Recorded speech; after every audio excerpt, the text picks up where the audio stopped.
Hello everyone, and welcome to our webinar on using person-centred thinking skills with people who are living with dementia. My name's Jill Bailey and I'll be your presenter for today, but I wanted to start off with a question. So, can we deliver personalised support if we do not know what matters to people and what best support looks like? Well, we don't believe that we can. We know that personalisation starts with the person, knowing who they are and what matters to them and how they want to be supported. So a one-page profile really is the foundation of personalisation. Without this information, people are likely to be treated as a clinical condition, and the dementia would often be seen first.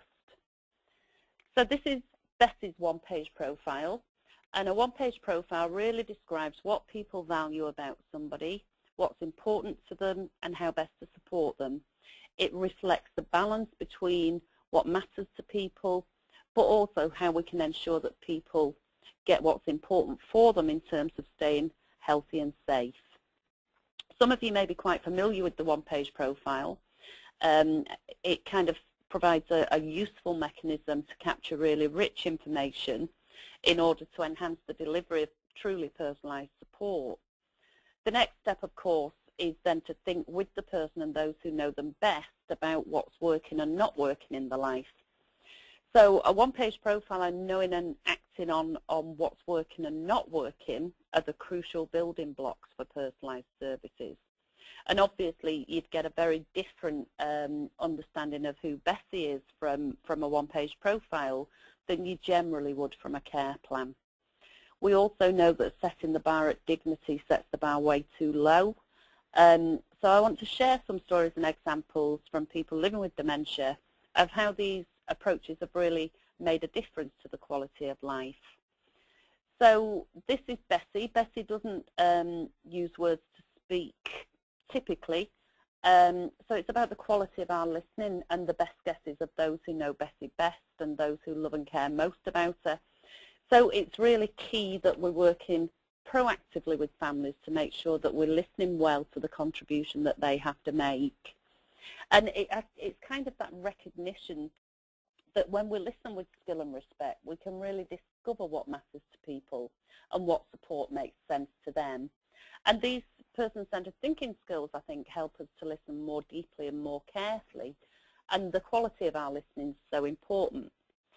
So some of the conversations that we had with Bessie and those closest were around good days and bad days, thinking about if I could, I would, and really trying to focus on the fact that what's important to a person is only what that person is telling us with the words or the behaviour.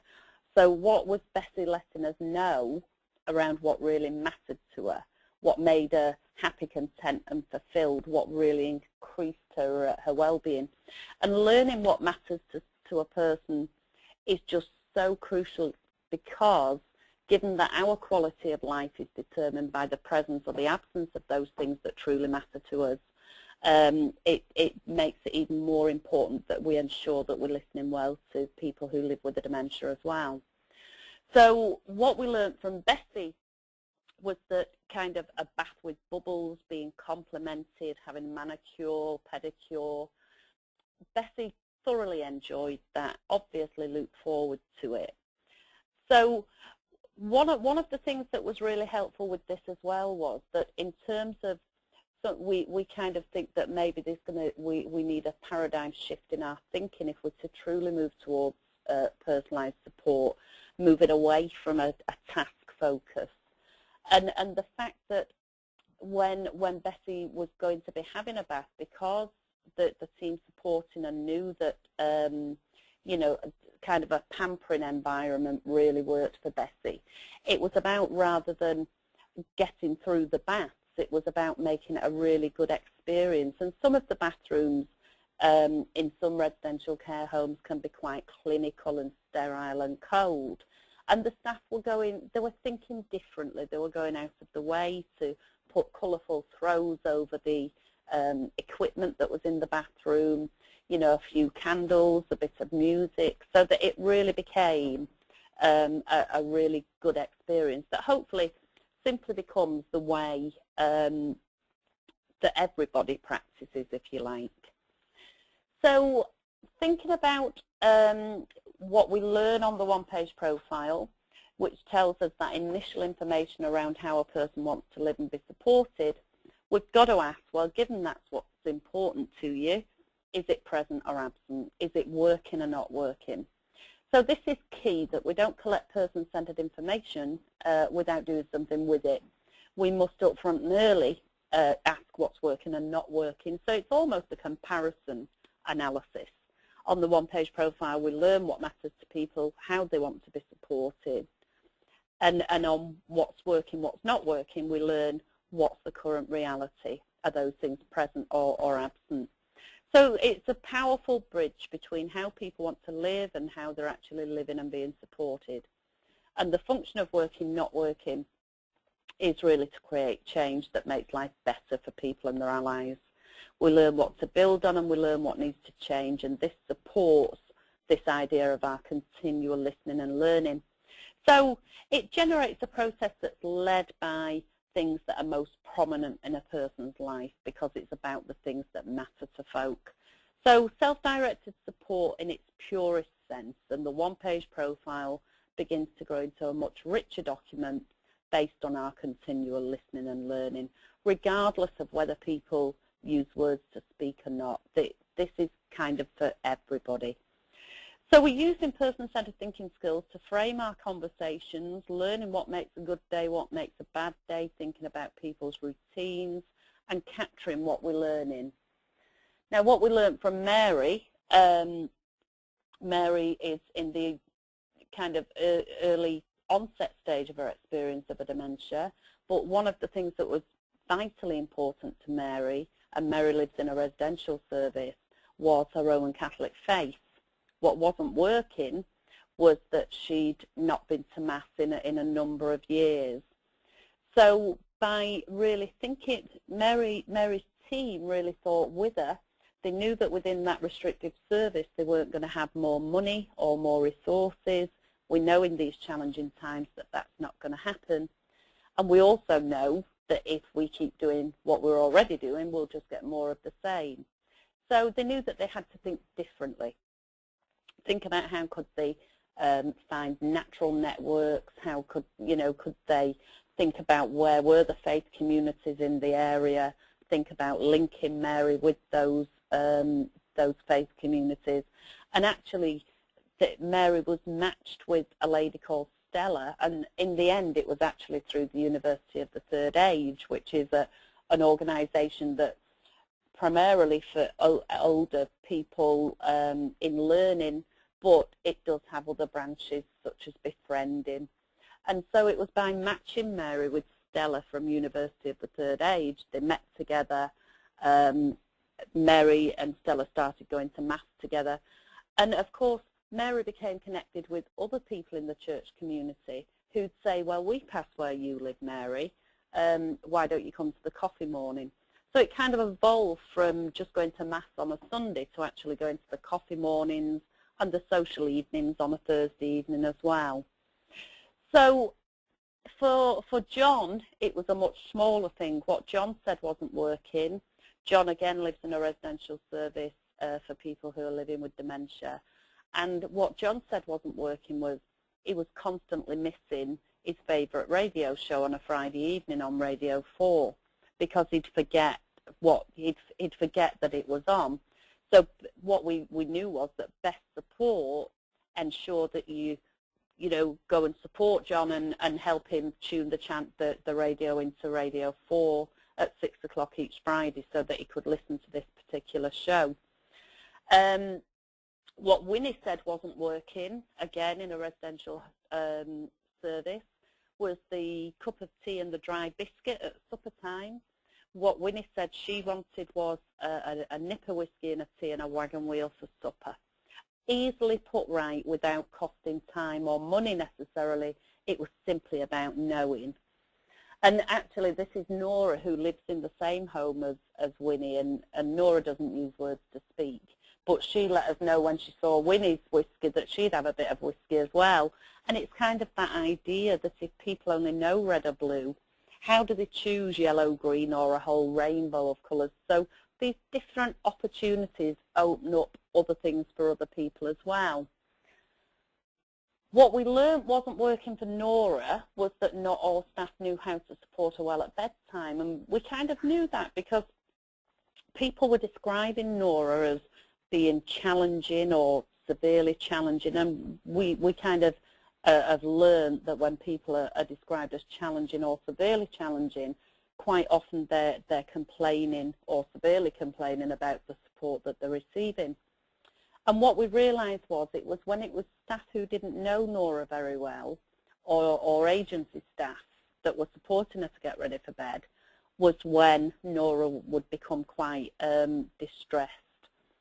So the staff that knew Nora really well and had all that rich learning in the head captured that onto kind of a more focused one page that was specific around supporting Nora to get ready for bed. So that even if you or I were parachuted in to help Nora, however unacceptable that may feel, it does happen, at least we could make it less horrible by actually knowing that Nora must wash her face herself. What had been happening, the new staff had been going in and attempting to wash Nora's face, and of course she'd hit out at them. We'd have safeguarding alerts. But actually, by knowing that you need to set it up and fill the basin with warm water and lather Nora's flannel up with Dove soap and then give it to her and she'd wash her face herself, it made things much better. Just those little things about knowing that Nora always has 4 pillows arranging comfortably behind her, the little lamp needs to stay on all night, the door needs to be left slightly ajar, that she must always wear a clean nightie, and to support her well, you hold 2 or 3 nighties up and Nora will choose the one that she needs. It made a real difference to Nora's lived experience, and that's the key thing that mattered. So I really like this this quote from John O'Brien that talks about a well-defined understanding of what's important to and important for somebody, with a regular review asking what's working and not working that actually leads to action being a necessary condition for any form of service provision, seems to really capture those points in a nutshell. So we begin to inform the one-page profile from the conversations. Winifred's another lady who lives with dementia in a residential service, and we met with Winifred and the people who love and care most about her and the people who know her best. And these are really, this idea of proactively working with families is so fundamental to this process. So we're learning more about the things that matter to Winifred, the things that increase her well-being, and how best to support her. The idea being that this becomes our job description and helps us ensure that these things are present on a day-to-day basis, and that Winifred's consistently supported in a way that really makes sense to her, even if there are lots of different staff involved in a support. So this is really about making sure that a person's day-to-day experience is how they want it to be. And of course, how that'll be reflected from this information that's captured on the one-page profile. And what we learned from Winifred and her family and the staff that knew her well was that she was happiest when she was busy. She'd always been a wonderful homemaker. So all of the staff in this home also developed their own one-page profiles, and I'll talk about that in a little while. But that was also really central to the self-directed support process, so that we match in key workers and people who are living here based on hobbies, interests and personality characteristics, rather than what typically happens in a residential care home for elders where a key worker is simply appointed. So all the staff at this particular home, including housekeepers, maintenance staff, regardless of role, have been supported to develop their own one-page profiles. And that really helps to match staff with people who live at the home and who have the same or similar interests. And we know that getting the best match is arguably one of the most important decisions that had impact on a person's life. Doing something that you want to do can still be a miserable experience if you're doing it with somebody who doesn't enjoy it or who you don't connect with. So it's kind of, I think, very quite obvious that one of the single most powerful things we can do if we're to improve somebody's quality of life is ensure that they're supported by someone they like and someone who likes them.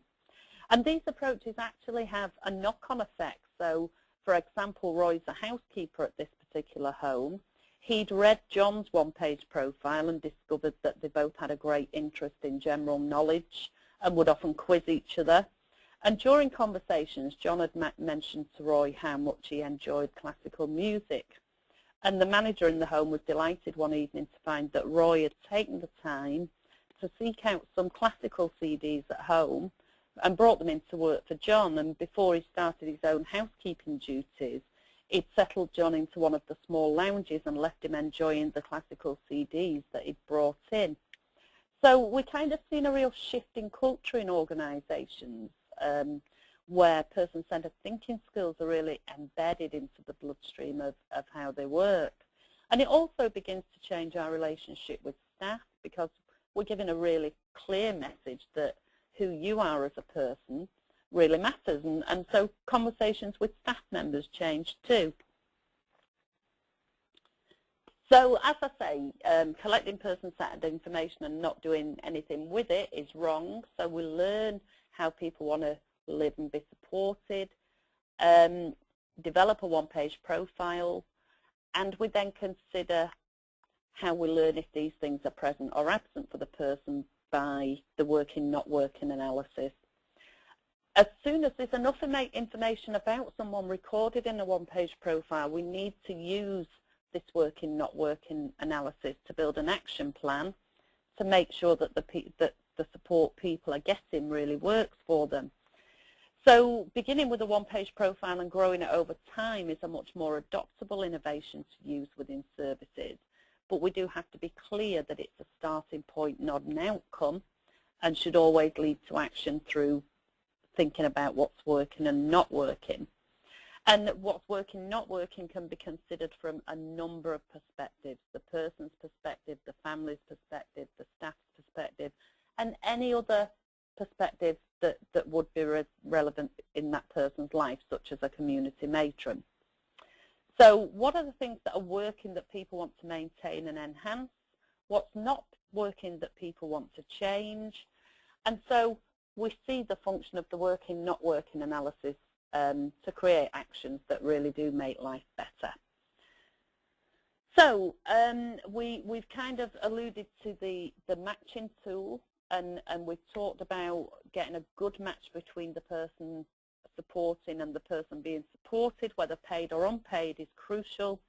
And the matching tool is a simple way to record what's needed to give a person the best match between the person living with a dementia and staff or volunteers.